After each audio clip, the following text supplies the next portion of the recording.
Welcome back to the Buck Up Podcast. Officially starting, Dom. You nervous, bud? This is episode 4. First episode of the college series, I'm calling it. So I'm bringing on college students to talk about kind of their formation in college and kind of what they've done and maybe some difficulties and forming their masculine hearts in college and allowing God to form them as well. And just the experience of college, man. So that's why I brought Dom on. But welcome. Thank you. Dom. Thank you for having me. Yeah. So how's the drive? 45 minutes? It wasn't bad. I always ask people how the drive is. Yeah, I've gotten used to it now, driving back and forth from Franciscan. So yeah. And your new GMC Sierra? Yep. New to me truck. New to me.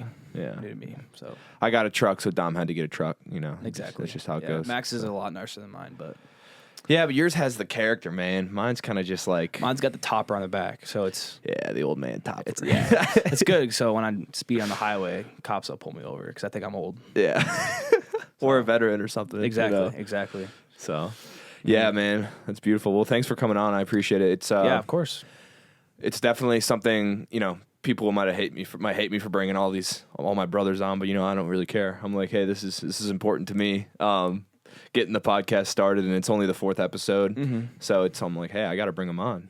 So yeah, just a little background on you, man. Like, what are you doing right now? How old are you? Kind of just start giving a little background. So, so my name is Dominic Engle, as you guys know.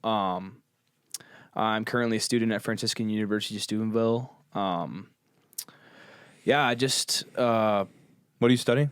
Finance and economics. Finance and okay, I was wrong. See, that's why I asked. I thought it was finance and economics. Yeah. Are you doing any entrepreneurial stuff at all? Or no? I was thinking about doing a minor in entrepreneurship, but it ended up not being feasible for me because I'm a transfer student, so I missed some time with classes. So, yeah. Plus, I find like economics is a good pairing. I love economics, finance, man. Yeah, it was a fun time. In economics. Mm-hmm. There were some times where I'm like, all right, like yeah. Exactly. Yeah, but I mean, econ was fun. I had a good time. Mm-hmm. What do you like about like college right now? I mean, what's some current things you're doing? I know you're in a brotherhood. I almost called it a fraternity again. He gets triggered. A household. Oh, a household. It's called. He gets triggered when I say fraternity. So I was just saying that there's just a bad rep with the name fraternity. But yes, technically we're a group of men in a community of men, which you would call a fraternity. But at Franciscan, we like to call these places households. Many different households, girls and boys. I'm currently in one called Brothers of the Eternal Song. what's their whole thing? What are they about? Yeah, really, we get together multiple days during the week and say the rosary. We go to daily mass, things of those sorts, and it's all that's just like one part of it. But really, it's a community of young men growing in their faith, which is what you need. You always need community in life. You can't really. It's hard to grow in faith. I'm not gonna say you can't, but it's hard to grow in your faith without community. People bringing you up and helping you and keeping you accountable. Accountability is a big thing in our household with what we teach. So that's where I'm kind of at now with community wise. Sick. But that's what Franciscan's known for, man. It's like we're not necessarily known for our education. We do have great educations, like but you guys are making grounds in that area. Exactly. We just built a new building, Christ the Teacher, which is sick, brand new. Definitely awesome for the school. But we're not known for our education. We have a great nursing program.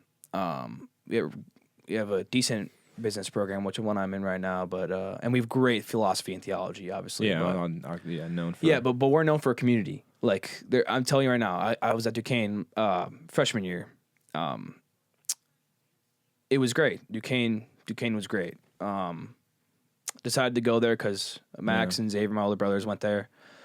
It was a good time, but there was definitely just something lacking there with community. There was things that got me through the time and things that I really enjoyed, but I just knew I was meant to be a Franciscan. That's just kind of a short answer, but we'll get into that. Let's start in prayer though, because I'm going to forget to do that like in the last episode, and then it's going to be like 25 minutes in, and we're like, we got to pray. Okay. So cool. Father, Son, Holy Spirit, amen. Come, Holy Spirit. Lord, fill our hearts with your love and your peace. Come, Holy Spirit. Lord, I just ask that you fill us up with your peace and your love and your tranquility of heart and mind and body and soul. I ask that you bless this podcast and you bless this episode. Then I ask for special blessings upon my brother Dominic, so that everything he says and everything I say may touch the hearts of all the listeners, so that I can deepen their understanding and our understanding of your will and give you honor and glory. And we ask for all of these gifts through Jesus Christ our Lord. Amen. Amen. Father, Son, Holy Spirit.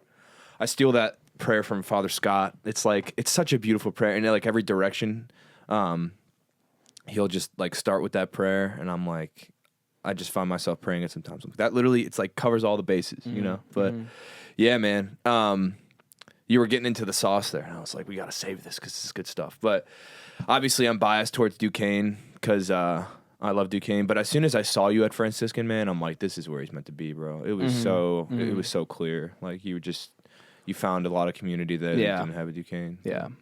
Yeah. I want to get into, firstly, just like what kind of like, let's go into that Duquesne and Franciscan relationship. Like, what was that? What were, like, when you started to discern college and high school, what were you thinking? I can start from high school. Yeah, like, what were you thinking throughout that point in your life, you know? Yeah, so, like, junior year, started thinking about colleges. I'll start with this. So throughout my life, throughout like 8th grade to throughout high school, I was going to the Franciscan conferences over the summertime, and Classic. you know those are they're great conferences, and I had a lot of profound experiences there. But I remember one specific conference was I just felt like I had a really intense calling from the Lord to be at Franciscan. Just during one of the adorations, you know, I told mom about it, our mom about it, and you know, she thought it was good, and it was good, but I was only a sophomore or junior. I can't quite remember, but yeah. So I went on throughout high school, and then I also knew about Duquesne, and so it was kind of Franciscan, Duquesne, Ave. And, you know, my dad, he's a big business guy. He wanted us to go to bigger schools for the business programs. But, and then my mom, she's, you know, she wants us to let them do whatever they want. Exactly. So, I applied to Duquesne, applied to Ave, applied to Franciscan, got into all of them. There were some things that I kind of discerned, well, not discerned, I don't like that word, but like kind of just figured out through, it's a good word. Hey, don't come. Hey, don't let me influence you, bro. Well, it just shouldn't be used all the time. It shouldn't be used all the time. That's why. Yeah. But there were some things that like from Franciscan. No, keep going. There were some things about Franciscan that I just kind of was like upset with at the time. And Duquesne seemed like a great school. They have a great business program. Both my brothers went there. It was expensive, but you know my parents were willing to make that sacrifice, and you know I'm willing to make that sacrifice for college. But yeah, so I ended up deciding to go to Duquesne for my freshman year. It was you had a good time. I did have a good time. Yeah, I remember showing up and I just being like, "What is this? It's just a totally different environment." Like I grew up in going to a school with 140 kids, high school. Yeah. So I just always kind of been not necessarily bubble, but like not having to make friends, you know, like constantly, because I grew up with all these people and I know them my entire life. So making friends was something kind of newer to me at Duquesne, but I mean, I was able to, and one of those things was nice is I had my brothers living right next to me, so I was able to hang out with. I was able to hang out with you and Xavier and all these people, and then another thing was this prayer group, Opus Novum. Attended weekly meetings. It was a great thing to keep my prayer life. Yeah, Opus was great, man. Opus was Opus was super dope. So what were your struggles when you got to campus? Because I remember you being like, yeah, man, this is crazy. Like, this is not a Catholic school at all. Like, there's just crazy stuff going on here. And the Greek life is also crazy at Duquesne. I didn't realize that until I went to college. I was like, holy crap. Like, you know, the true, like, fraternities with the worldly sense of the term, you know, like, they're everywhere. They're trying to recruit you right away. You know, you're a good-looking cat, athletic. Yeah. Well, I'll say this. So we have the freshman orientation week. It was fun. Met my floor mates and stuff. And one of the more struggles was just living the college life. I guess you could say. What does that mean to you? Like, you know, like woman, fraternities, drinking, partying, you know, just like, it's definitely a temptation. Like, you know, I've at that point I've been in a relationship for over a year, with my girlfriend from high school, which I'm still dating till this day. But, yeah, like there's definitely temptations. There's beautiful women around me. I remember this specific time we were at a graffiti dance, and there were just the graffiti dance. Yeah. Way back. yeah, way back then, and it was fun. But you could just remember like a lot of girls. It's just everyone's high tension. Everyone's trying to make friends and show themselves first week. So there's a lot of girls. I remember just being like, whoa, like this is a little much. Whoa, you know? hey, Yeah, I gotta go over it. Exactly. I was like, I gotta get out of here. But Sold out, yeah. yeah, I just remember that being something that was difficult. Like not difficult to say no to, but difficult just being like in that environment, I guess you could say. And yeah, like it was difficult not changing for other people, I guess you could say. A lot of times, like you get in a certain group, a certain clique, and like you want to act like how they act. So if they're kind of crazy doing these crazy things, you want to start doing that. But like saying no to that was it wasn't difficult, but it was just like, oh, I'm like, should I do this? Like this is what everyone else is doing. You know what I mean? Yeah, like, it weighs on you. Yeah, you know? exactly. Like fitting in, I guess you could say. Acting like you have to do that in order to gain friends. Yeah, yeah. Because I feel like at Duquesne, just like you're a personal guy. You made friends, but you weren't like. It's not like your boys. You know, you didn't make those connections that you would like have for a lifetime. You know, it was just like, oh, you know, these guys are great. I'm hanging out with them, but they're not calling me higher. You know, which is big for you. I feel like, and anyone who's trying to grow in faith, virtue, and love, it's just. You need people, especially men in your life, that are going to call you higher. Which I think you found in Franciscan. But I mean, why'd you choose? So let's get why'd you choose to transfer? Like, what was the end reasoning, I guess, that led up to it? Well, like, so throughout Duquesne, it was great. Like I loved it. Like the business school was phenomenal. Yeah, they incredible. have a really good business program there, and all that. But I mean, I would go visit Kate. My I don't know. Am I allowed to name drop? Yeah. Okay. I would visit my girlfriend over the weekends, and I would go over there and over to Franciscan and just hang out. And it was just every time I went, I just felt so at peace. Felt like I knew a lot of these guys, and I barely like met them. Like I just felt like I had a stronger connection with these men because they just cared about me, and I was a complete stranger to them. And a lot of those guys were in the household I'm currently in right now. That's why I chose to do that. I chose to join that household, but Yeah, they were good guys when I met them. yeah. So it was like first semester didn't go too much, but second semester I started going a lot more, hanging out with Kate, you know, meeting more guys, you know, going out to parties and things of those sorts. And I just felt like I needed to be there. I feel like I was called to be at Franciscan. Yeah, but it was definitely. That sounds like a really good process of discernment, though. You know, like you didn't kind of just like, I got to go to Franciscan. You didn't jump the gun right away, but and I remember you talking about that because I did see that in your heart. I'm like, okay. Because I mean, I loved when he was in Pittsburgh. I'm like calling up Dom. I'm like, hey, bro, I'm picking you up. We're going to Cane's or something. And Oh yeah, it was just great. And we were hanging out, but at the same time, I kind of knew, I'm like, yeah, he needs to find a community, you know, it's important for you. But yeah, here we are now. And you sound like you made the right decision. So yeah, I mean, I would make that decision a million times over again. yeah, you think being at Duquesne helped you to realize that you wanted to go to Franciscan? Yeah, for sure. I like a lot of people say, like, oh, you gotta like be out in the world and like you can't be living in the bubble. Because some people will say, oh, you come from a small Catholic school that's already in a bubble, and you go right to another bubble. Like, what's gonna happen when you leave college? Yeah.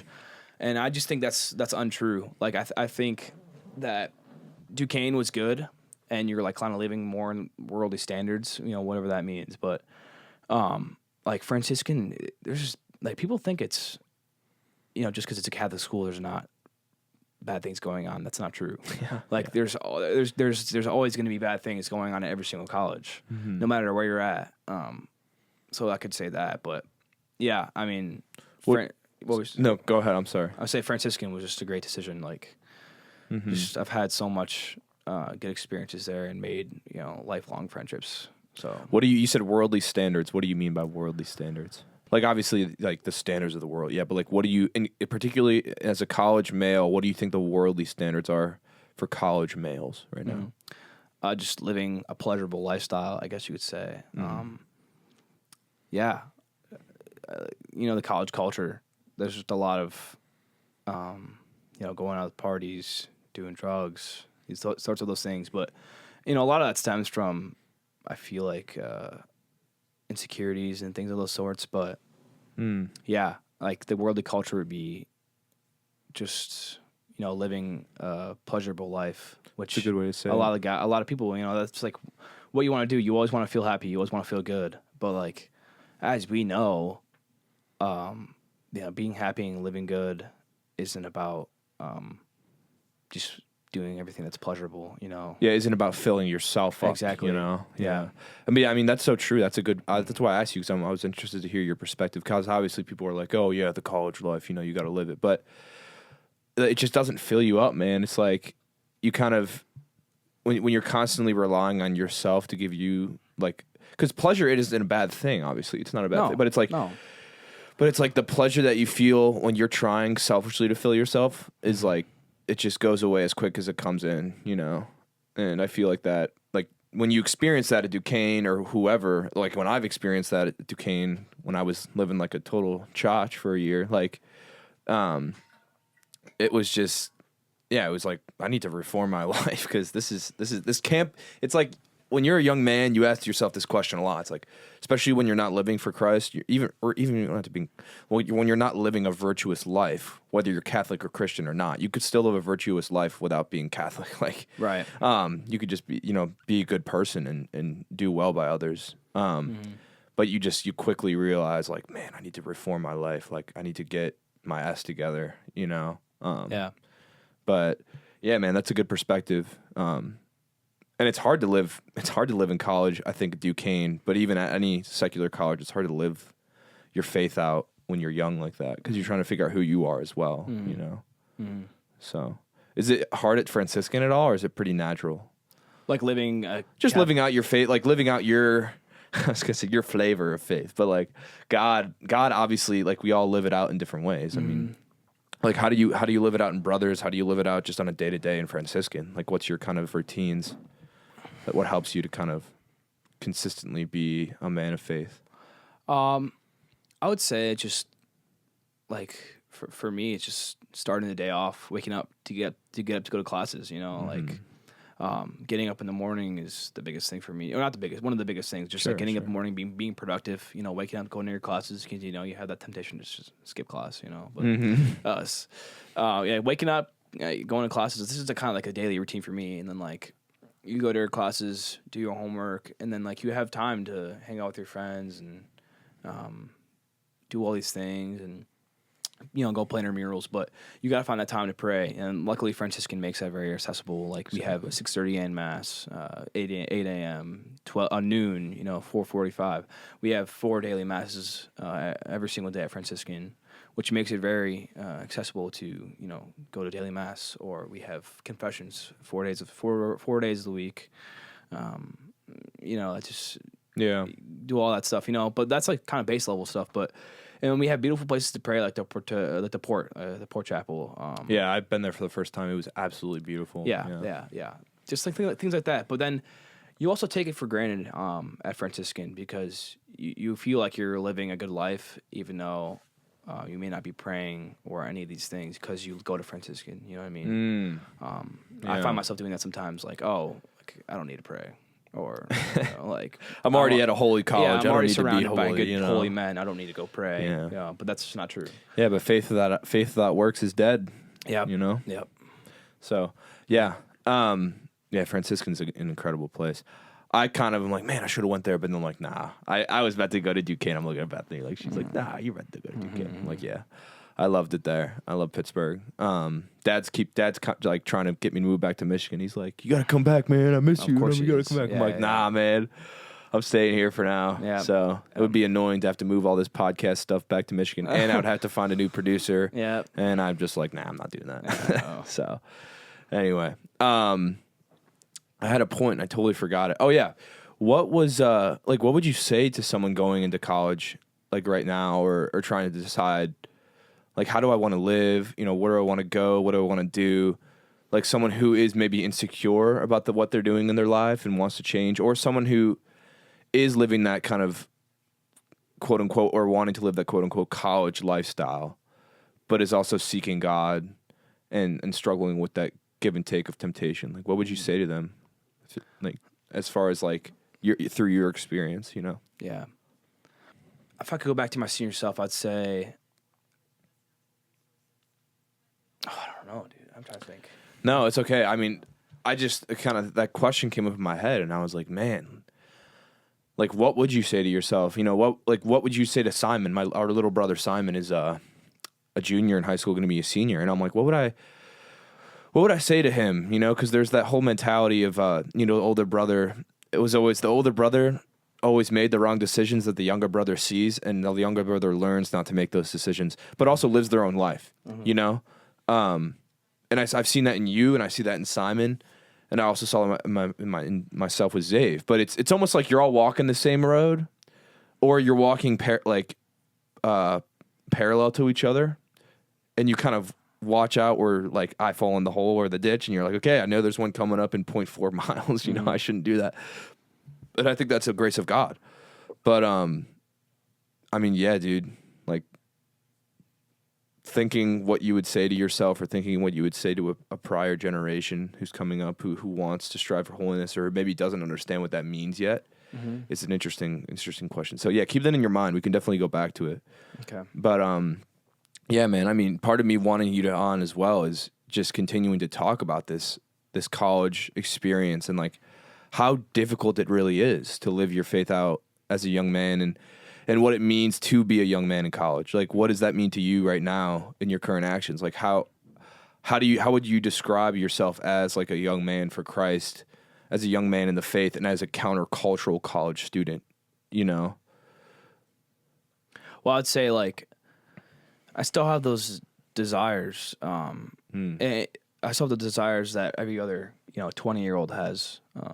But one thing I will say is that, when you're in college, you are literally forming like what you will be like for, like, quite frankly, the rest of your life. Like, you can always change, but like you're living, like, it's your prequel to starting your real life. Like, you're going and working, you're gonna get married, you're gonna have kids. So going to college, just like, you need to make sure that you have a solid foundation with the Lord. And like, that's one thing that, like, I think a lot of people get tripped up into. Like, if you don't have a solid foundation going to college, you can fall into these things. You can fall into sin quite easily, and like, I still fall into sin every single day. Sure. And I like to say I have a pretty good solid foundation with God, but yeah, that's one of the things. Like, having a solid foundation with God is what really helps me to live like a good Christian life every day, and trying to be a man of God, I guess, is what I would say. What made you want that though? You know, that's what I'm trying to get at. Because there's kids going to college right now. It's like, I don't, like, they can blatantly probably say, like, I don't want that. You know, I want to live, like, partying is fun. Like, we can't ignore that temptation is a reality, and it's actually fun. You know, it's fun to drink. It's fun to go to college. It's fun to do this and that. It's like, if it wasn't fun or wasn't attracted to our eyes, then in our minds and our bodies, why would we do it? You know? So I'm trying to kind of portion out, obviously, as two men who have lived in some ways, shape, or form, have seen those temptations, and maybe possibly like have went into those temptations. It's like, why did you choose to kind of get out of that? Why did you choose to start living your life in a way that's conducive to holiness instead of just keep going on that path? You know? Yeah, I understand. Well, I think it's because I'm starting to become a real man. Like, that's just part of becoming a man is, some people are early to that, some people are late to that, but like, I have the desire to become a man. I have the desire to become a man, first of all, for God. Second of all, for the people I care about, like my girlfriend and my friends and things like that.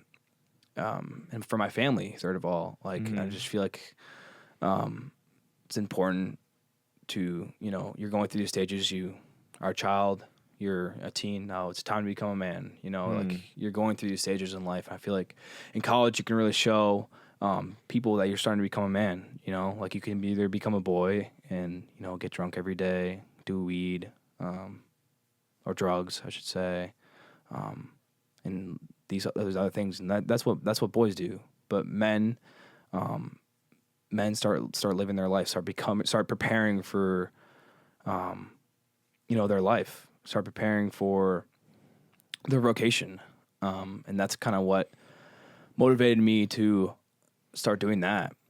I just have the desire to become a man. Yeah, just flip the switch, because I feel like college kids, it's like, that is so true. If you can do all these things and do drugs and and I think it's an escape from reality. Of course, yeah. But reality is painful. At the end of the day, like, facing reality, especially if you're a kid, a man who's broken, it's so tempting when you go to college and you kind of either have, and we'll get into this, but you have these traumas or you have these experiences that you're like, I don't want to deal with that right now. College is my time to let go and not buck up or not care, And I think that's what people think college is for women and men. That's just so wrong, though, because but you have to. I think you have to understand the perspective of a person going into college with that mentality, and that's what it is. When you're told something your whole life, even by your parents, because I know friends whose parents, and they obviously like grew up, but the parents are like, yeah, you need to experience college, and by that they mean you need to have sex, you need to go out and party. You need to brush off all of this stuff that happened to you or let go of everything through sinful actions. Yeah. And it makes sense, Forget. It's like, don't forget. That just might be the worst way to prepare for, like, life. Like, you are digging yourself a deeper hole if you do those things. That's why, I understand what you're saying, though. Like, if you're a broken person, you want to go experience everything. Like, you want to go experience these things. And I can understand, like, if your parents are telling you these things, like, how that might influence you to. But the world, like the world, the world, that is how hard is it to break free from the world's perception of what you are supposed to do? But that's pretty difficult. And obviously, we're raised in a Catholic family. But dude, I'm telling you, there are times where I'm like, yeah, I grew up in a Catholic school where they're telling us not to do drugs, not to do anything. Hell no, I'm going to college and I'm living it up, I'm going to experience what I want to experience. And it's because it's attractive. At the end of the day, it's attractive. But that's what I'm trying to get across. It's like, what makes in particular a college kid who probably is still immature in a lot of ways, because you're a guy in college, you're immature.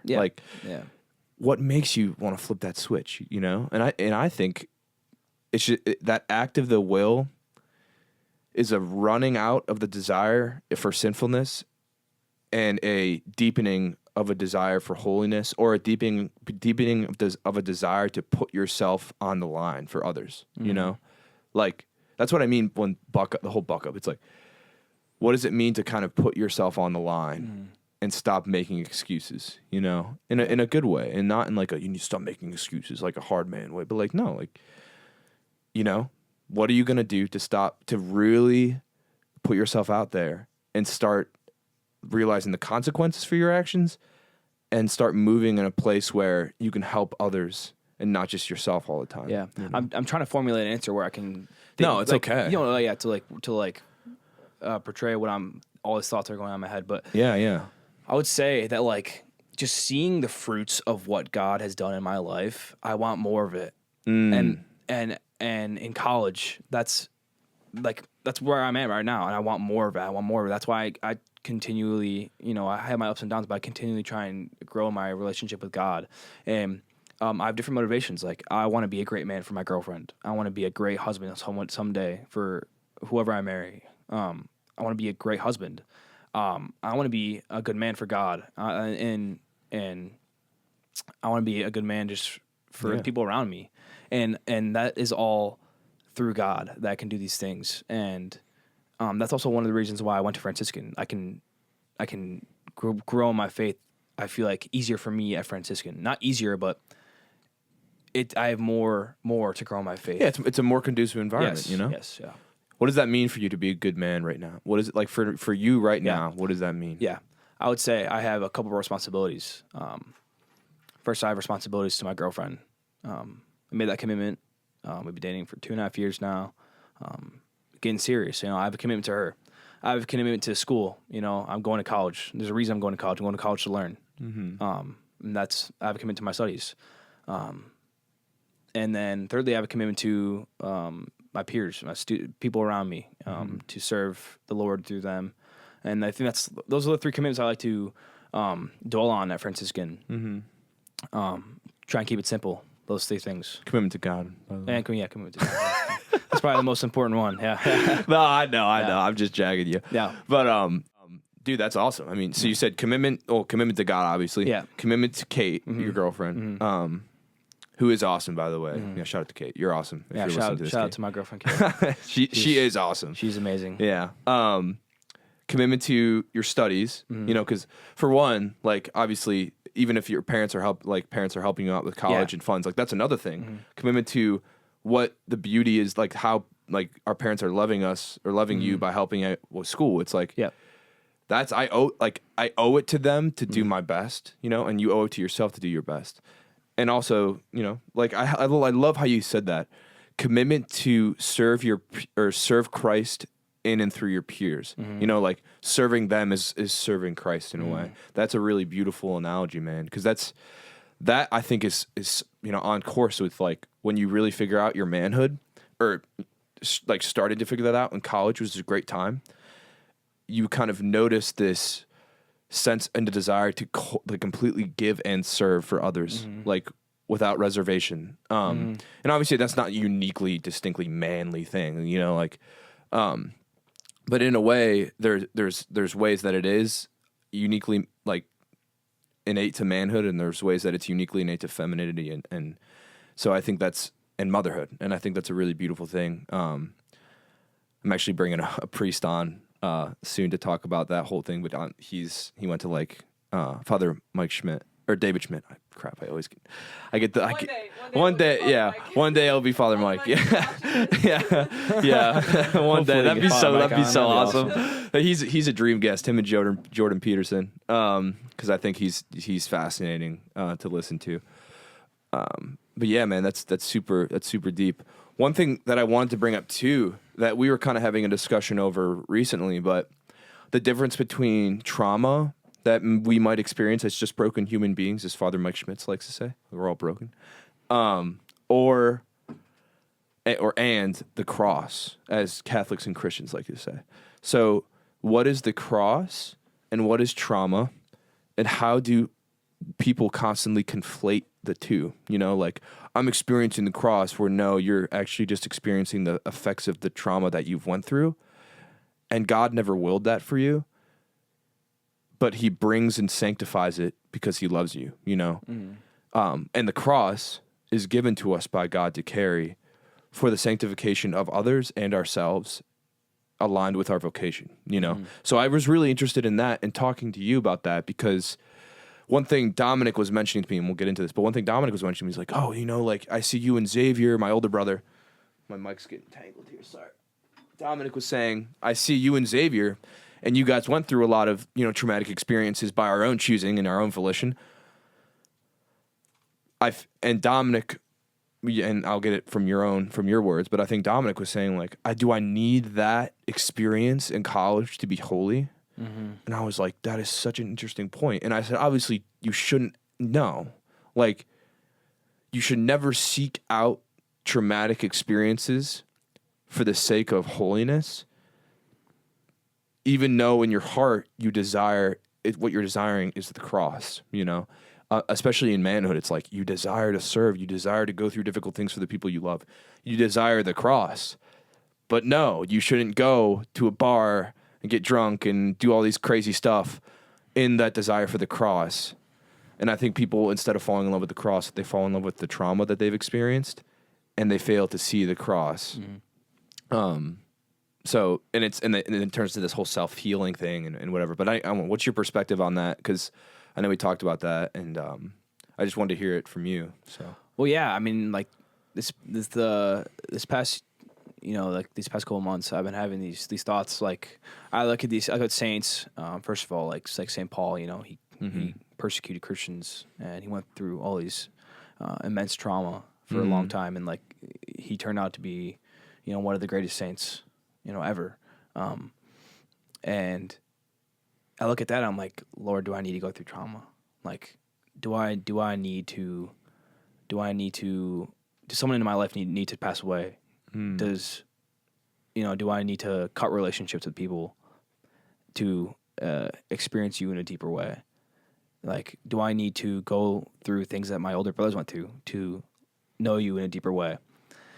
And I thought about these things immensely, and I couldn't wrap my head around it for the longest time, and in talking to my older brothers and, older, very influential people in my life, just talking to them, I was able to like kind of be at peace with it, because I don't need to go through these traumatic experiences, and I've already gone through my own traumatic experiences, but like sometimes not as much in depth as other people, and I'm like, oh, like I just, I'm like, oh, like, well, that sucks. Like I need to go through these things now to become a more holy man, but like I actually don't need to go through these things because, I don't know. it's a super but it's so good you go like to realize that, because it, like when I heard you say that, I was like, wow, like how many people who want to live a holy life think that they need to have self-inflicted wounds or and wounds from others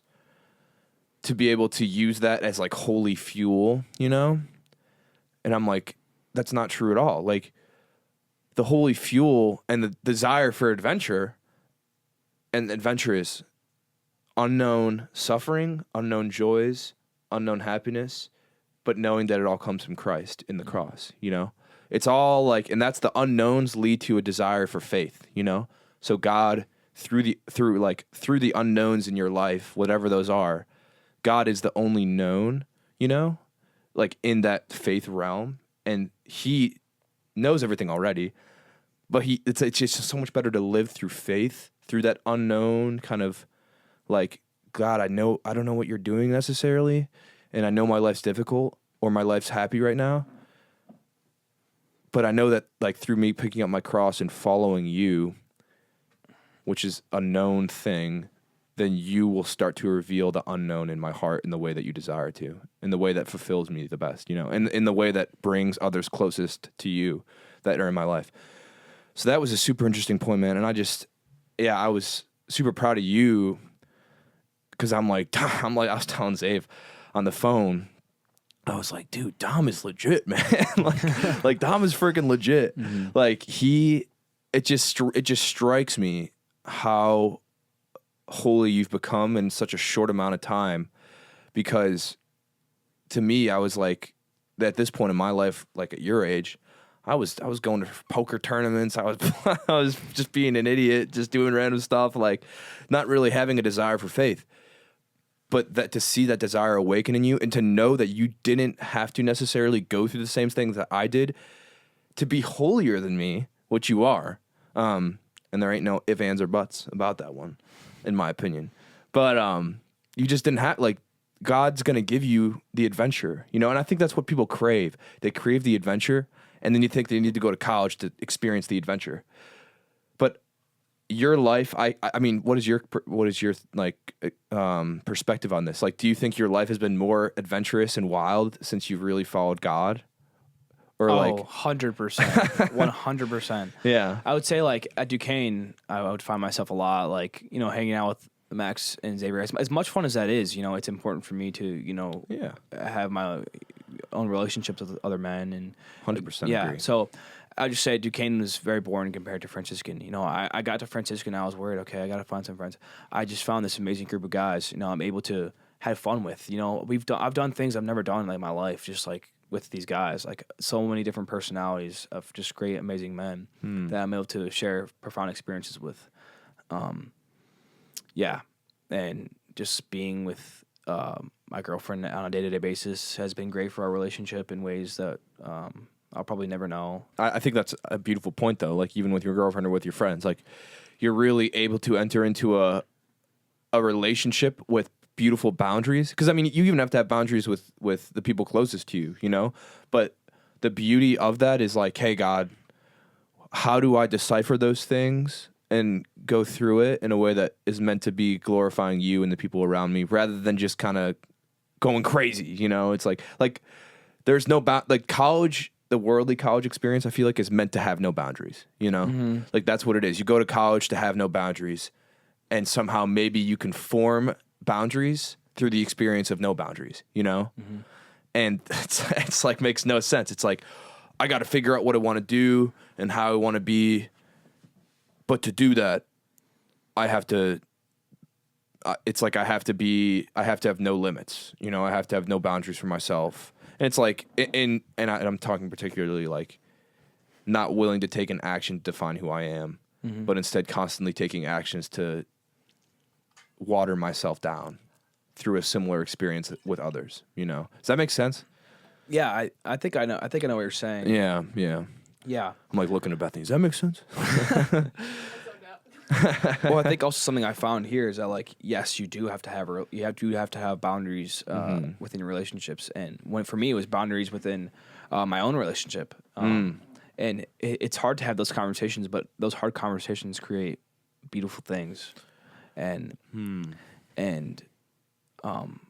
Yeah, that's so true. yeah. Hard conversations create beautiful things. I've had very hard conversations at Franciscan with people I love dearly, but those hard conversations have turned into great things, and you don't see that. That's why it's so hard, because you like go into these conversations like very nervous, very like not knowing what to expect, and then you come out of it. Sometimes, most of the time, I found and like realize how good it was and how fruitful that actually was. So without getting into too many details, I guess. Yeah, and I think boundaries. I think people don't like boundaries because boundaries inevitably create a distance for immediate pleasure. Like, how am I trying to say this? Yeah, explain.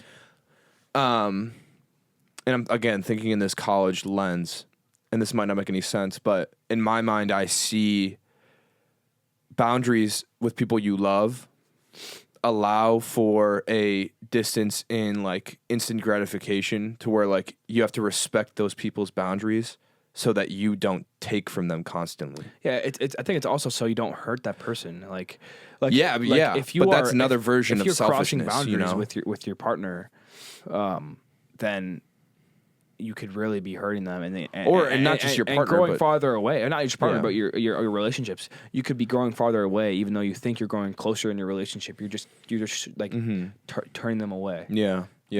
Which I found is, like that's very true. Like, if you keep pushing to know something, and the person doesn't want to tell you that, like, they don't have to tell you. It's like it's a personal thing to them. If they're not ready to tell you, then that's what it is. Yeah, let them be. Yeah. And I think that's the same for others, because I like where I'm or for like yourself and your own boundaries with yourself. But I think in college it's just like, and again I keep saying this, but it's when you go into school as a young man, it's like no boundaries, no nothing. I'm gonna do what I want every day for these next 4 years, and then I'm gonna miraculously have an idea of who I want to be at the end of it. It's like, what are you talking about? Like, I see so many kids. I'll go to a bar with Zave occasionally, not during Lent, because it's just it is what it is. Yeah. But I'll go to a bar with Zave occasionally. Hopefully with you in the next year. When I turn 21. Yeah, but and we'll just see. Like, we always run into people who we knew from college or still know, and they're my age, and I literally do not tell a difference. I'm like, yo, you're still out here, like, doing the same things you've been doing for the past 4 years, but they act like like there's no consequences in college. That's what people think. There's no consequences. You can act like a total buffoon. You can act like, you could have sex with all these different women.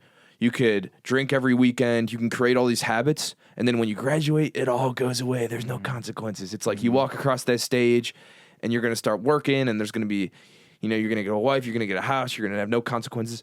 But that's the whole point of sinfulness. Sinfulness masks the reality of the consequences, which I think in, St. Ignatius' rules of discernment, people who aren't living their life in faith will get pricked by their conscience, and then they realize the consequences, and then it gets them out of that, But we can't ignore, I just think especially college kids, like you can't ignore the consequences of your actions, It's super important. But it's also easy to just be like, screw it, I'm going to do what I want. Call it the F it mentality, Yeah. Like F it, I'm going to do what I want. Yeah. So. Yeah. But. Yeah. We got a little sidetracked there. No, Sorry. no, it's okay. It's okay. Yeah. Yeah. We were talking about boundaries, and I kind of wanted to keep going into this vein of trauma and the cross, because I think it is really pertinent to, kids coming out of high school, which could be a traumatic experience, or even going and living in college, and kids who particularly maybe want to start living their faith, but it's a traumatic switch to live your faith from not living your faith, and it's blessed, but it's difficult, and I think, again, wanted to go back to this point of, I think people just seek adventure, I really do believe that kids, especially men going into college, they seek the adventure. They seek just curiosity, they seek the unknown experiences, but they don't realize the consequences, And I really want, and I wish I knew this when I was younger, but I was like, man, my life and the consequences and everything was ramped up to 1 billion when I started living my life out for Christ, and everything felt so much more palpable, and real. You're like, whoa, I feel the consequences for my actions in both really beautiful ways and really bad ways, That's what, when you sin when you're following Christ, you feel that a lot differently than if you would sin in college, or when I'd sin in college and I wasn't, going to confession, wasn't receiving the sacraments. Yeah, 100%. You'd kind of rub it off, Does that make sense to you? Yeah, of course. Yeah. I would say that now that I know, these certain sins are bad, and I know, I know, it's almost like, I think it was St. Francis that cried himself to sleep every night after knowing he sinned against God. That's just an example, because he was so knowledgeable about what he was doing and how he would hurt God, because we all sin every day, and that's just because we are imperfect human beings. But in high school, when I would do certain things, I wouldn't feel remorse for my sins because I didn't know any better, I guess you could say. And through becoming closer to God, I know more now. So that's just beautiful, because I understand how what is wrong and what is right, I guess you could say. And I feel I'm trying to think how I should say this. I feel remorse when I sin. I feel bad. I feel guilty, but I think that's good, because you're constantly growing. If you grow, if you're growing like that your whole life, you're gonna you're gonna you keep doing that with every single thing you struggle with. I feel like you're gonna end up in a good place, at the end of your whatever your end of your life is. But I don't know. Yeah, I don't know. Yeah, that was kind of a weird. No. I don't think I portrayed what I was thinking, but well, I mean, no, I think you did fine, and I think that's a beautiful image to recollect, because, and I almost see it as an alignment of the heart, an alignment of me and Zave. Our episode was about a man of the heart, but we don't want, it's our heart's kind of shuffling back and forth, and God's in the center, but you don't want your heart to line up with God's, because then he sees you and you see him and you're like, oh, what the frick, you kind of freak out, because then for one, your any traumatic experience get revealed and God sees them, because the resurrection can't happen, redemption can't happen unless you let God see your wounds, if you keep your wounds covered up and they start festering, no, like you got to let God see that to heal it. You know, a doctor can't heal something that's not that's not first revealed and inspected. You know. Yeah, and that's also a big problem with men. Like you what you love to do, you go through something traumatic, you shove it the deepest, Shove it deep down, all the way down. The stoic And- mentality. and people, and I think people don't realize how much actually goes on in a man's mind.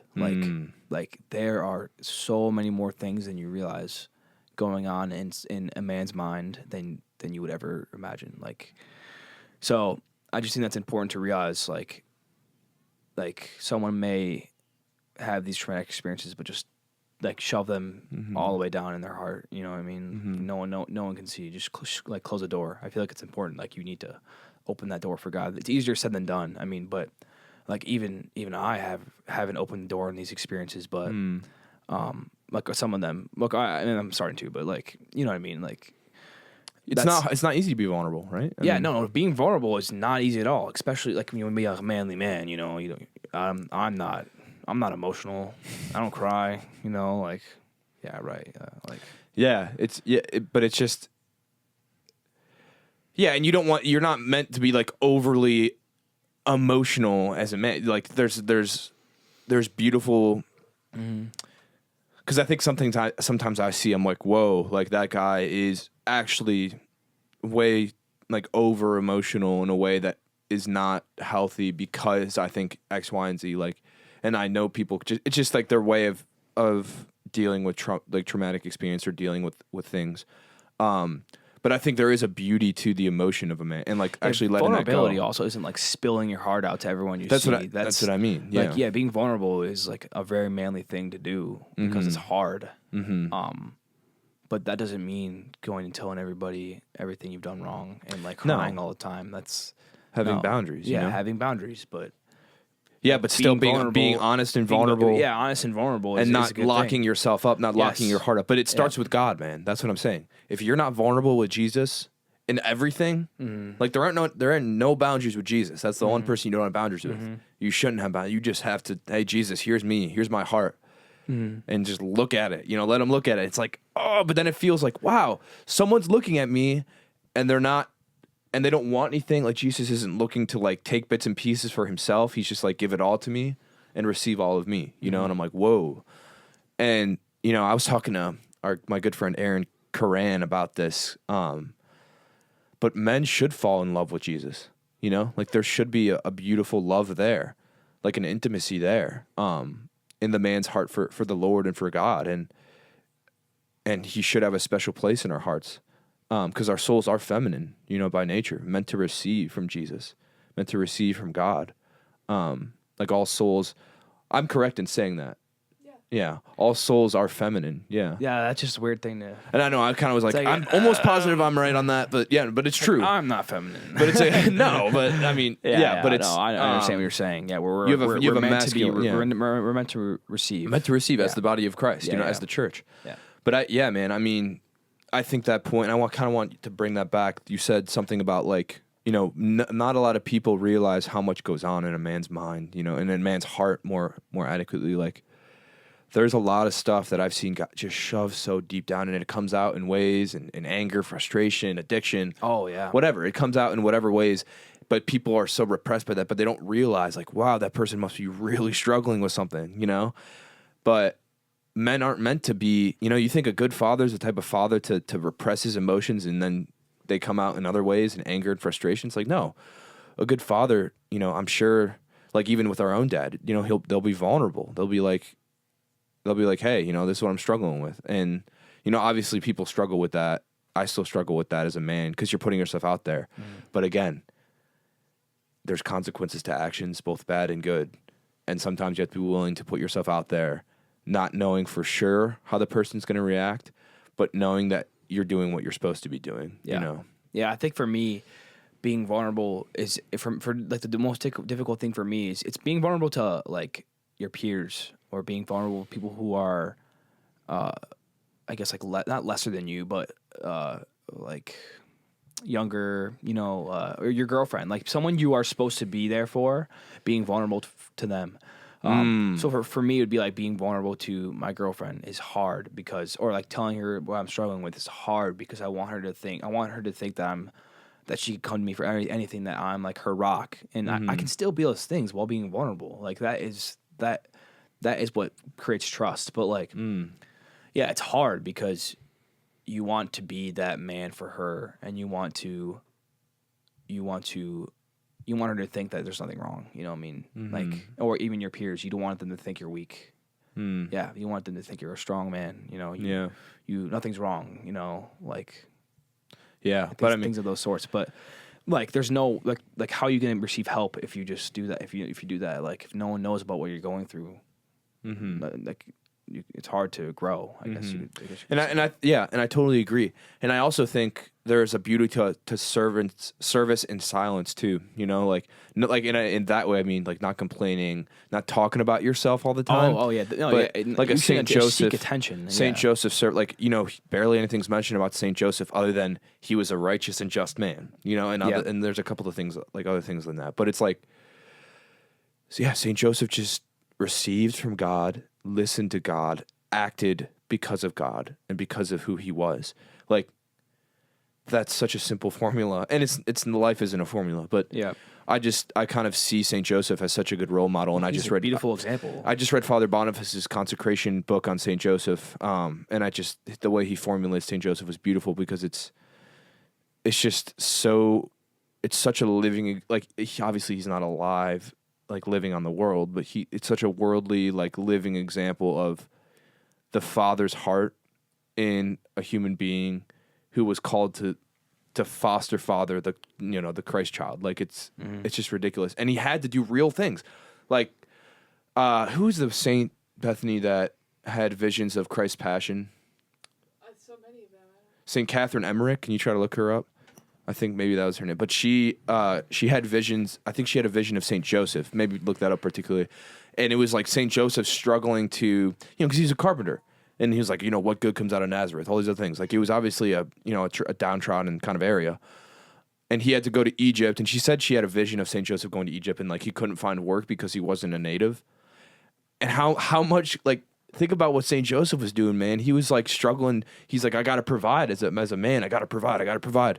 But no one's hiring me. It's like I guarantee Joseph was struggling and seeing shepherds show up and like protecting, like, it was so hard because he knew the responsibility that he was called to. Yeah. And I feel like men don't want to know the responsibility that they're called to, so they choose to ignore it throughout their whole life because they don't think, because of insecurities, Yeah. But the most secure man, the most secure men are secure because God is telling them, like, God is whispering the beautiful love and truth into their lives that secures them. Because you know what I'm like, you can't serve Kate well unless you let God love you, and reveal who you are to you. Yes. Like, you can never do that for anyone if you don't. And Kate's the same way, using her as an example because she's lovely. Yeah.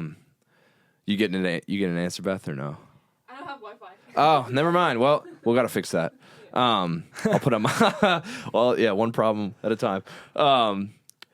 I'll put on my hotspot next time. But yeah, it was some saint that saw it. But it was, I think the image I was going for was just like how Saint Joseph constantly and Father Boniface writes about this, but constantly served throughout his life till he died, but served in the beautiful silence and in the beautiful served in action rather than words, And I think that's super powerful. Yeah, well, he also served Jesus Christ and like Mary, like those two people. Like, we obviously know Jesus, but like Mary, everyone thinks about Mary before they think about Joseph.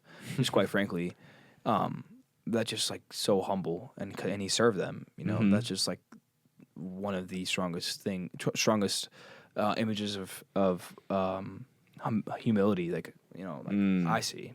So yeah, and people often talk like something cool is like Saint Joseph leads people to his spouse, like his worldly spouse Mary, and Mary leads people then to her son, which is Christ. Yeah. And I'm like, that's such a cool thing, because Saint Joseph is like, to lead people to Mary, you can't be all about yourself, It's like Saint Joseph is like, no, she's awesome, like but they recognize that humility in his heart. It's like, wow, like you're doing, like he did exactly what he was meant to do, and I just he wasn't looking for affirmations. He was doing what he needed to do. Yeah. and did what he had to do, and did what his purpose, like what his desire was, and probably from the beginning of time, from his birth, was to protect Jesus, serve Jesus, love Jesus faithfully until his death, you know? Mm-hmm. And I think that's another thing. Like, how many men think that their desires are going to be fulfilled through, in the college life, through, you know, whatever, partying, drugs, whatever it is. But in reality, they just graduate college with like a deep longing for something that they don't know what it is. You know, they're just like, I want to live this way, or I have a longing for something that I don't know what it is. So I'm just going to kind of let it be, ignore it, and keep moving forward. Going off that, I think like the longing is a lot of not just men, but everybody have this longing for something greater, and they try and seek it in other things in college, and they seek it in the easily accessible things like your peers, like your woman or men, you know, with sex, with drugs, with alcohol, with parties, you know, all these other things. They seek that greater thing, and I think like that's something I could say is that once you do realize that greater thing is God, like that's the first step. Like that is the first step to becoming a holy person. If you realize that you're not gonna get what that thing that you're yearning for, without God. You know, it's harder that way, but that's the only way it's going to happen. And I think that's a big thing at Franciscan is that's stressed a lot is like you're yearning for something, and that thing is God. And that's what Franciscan's helping us to, do is fulfill that yearning. Not fulfill it, but, quench it, I guess you could say. Quench the yearning. Yeah. Yes. Answer the call. Yeah. Answer the call, yeah. Yeah. No, we're not calling the episode. No, we're not. We can't call it quench the yearning. That would be funny though. But yeah, man, that's so true. That's so true, bro. Have you thought for an answer about if someone came up to you and they're in high school and they're like, "Hey, I want to go to college to experience it and maybe live a life that isn't great." What would be your answers? Like, and if they ask for your advice, like how do I combat that? How do I choose to live a life full of Christ rather than full of myself? I would just say, why is that more attractive? I would just first off saying like, me too. Like I wanted that too. I wanted to live that life. Earlier in high school, I wanted that to go on that experience and be that dude that goes life of the party, gets all the girls, things like that.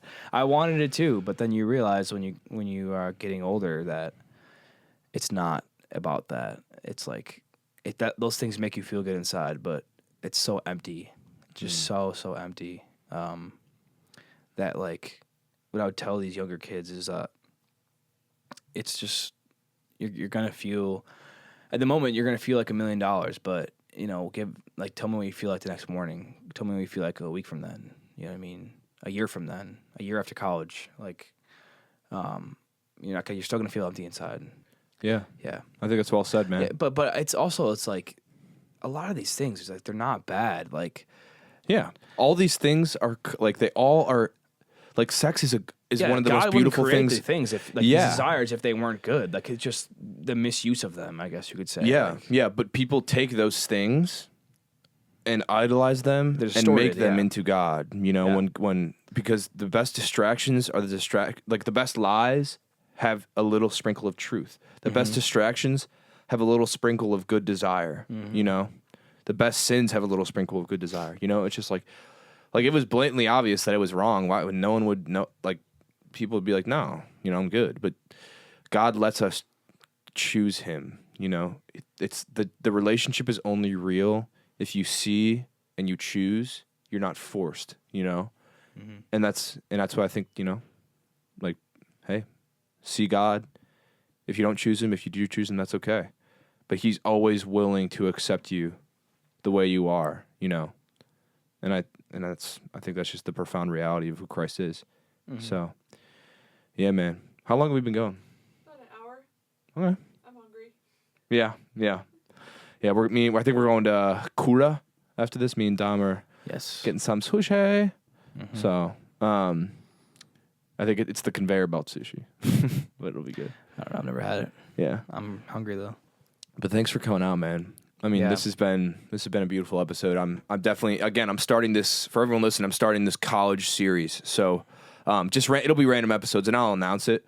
But I just thought it was my inspiration behind this was, again, everything we talked about, like how many kids are struggling in college to live a life of faith in a world that says not yet, and I think the time is now, and an action is always in the moment, in the current.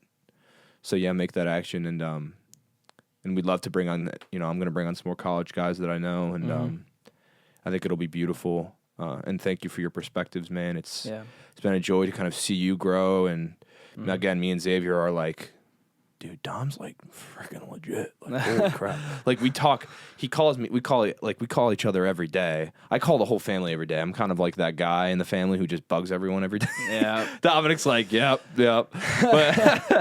But, I mean, like I'll talk to Zaven. It's just like, dude, you're an inspiration for us. And I really, truly mean this. Like you are an inspiration for us to see everything you've done, to see the choices you've made in your relationship and going to Steubenville. And just even with Kate and just the beauty of that, man, I'm like, dude, you guys are awesome, and thank you. You're doing great things, and yeah, I love you a Definitely lot. the better man. half. Kate is. Hey, I attribute a lot of good things to Kate. Yeah, So, yeah. Kate, you're out there. We love you. Yeah. And Kate, our sister. Yeah. We get them confused all the time. Yeah. But KW and KE. yeah, Different people. Yeah. Yeah. But cool. Well, thank you everyone for listening. It's been a joy to continue to do this podcast, and it's been a joy to hear everyone's opinions and the beauty of what it is for them. And I hope that you guys are getting something good out of this. I know I know a lot of people are, so we'll keep doing it. And keep praying for me. I'll keep praying for you guys, and keep praying for you, Buster. Yeah. But Well, thanks for having me on. I appreciate it. yeah, man. All right. Well, peace out. Have a good night, everyone, if it's nighttime for you. And we'll see you later. Not turn Brothers is his frat. Or his frat. household. It's a household. There's He no gets frats. mad when I say frat. Because the word frat, it's a fraternity. It's a group of men, but we call it a household. It's like A group of men.